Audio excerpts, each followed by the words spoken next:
আগের মিনি ভ্লগে তোমরা দেখেছো যে বাড়ির লোকনাথ পুজোর সব জোগাড়যন্ত্রী হয়ে গেছে। এবার তোমাদেরকে দেখাবো পুজোর পার্টটা। এখানে আমাদের ঠাকুরমশাই এসে পুজো করতে শুরু করে দিয়েছে।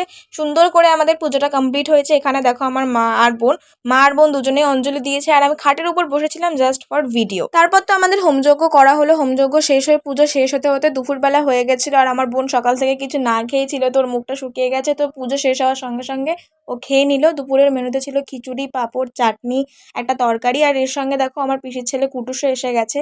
সো কুটুসের সঙ্গে একটু গল্প আড্ডা মেরে আমরা কোল্ড ড্রিঙ্কস খেয়ে নিলাম। তারপর টিভি দেখতে দেখতে ঘুমিয়ে পড়েছিলাম। ঘুম থেকে উঠে মা প্রসাদ দিয়ে গেল, ফল প্রসাদ। আর আমি প্রসাদ খেয়ে আবার বেরিয়ে পড়লাম পুরো ফ্ল্যাটে, পুরো পাড়ায় প্রসাদ বিতরণ করতে, যেটা কিনা পুজোতে ম্যান্ডেটারি হয়ে থাকে। প্রসাদ বিতরণ করে এসে আমার পিসি এখানে আমার চুলটা বেঁধে দিচ্ছে, আর আমি ভাইদের সঙ্গে আড্ডা দিচ্ছি। এভাবেই সারা দিনটা আজকে কাটালাম, আর রাতের বেলা খেয়ে দিয়ে আবার ঘুমিয়ে পড়ার দিকে চলে গেলাম। সো আজকে মিনি ব্লগটা এই পর্যন্ত। দেখা হচ্ছে পরের মিনি ব্লগে। টাটা।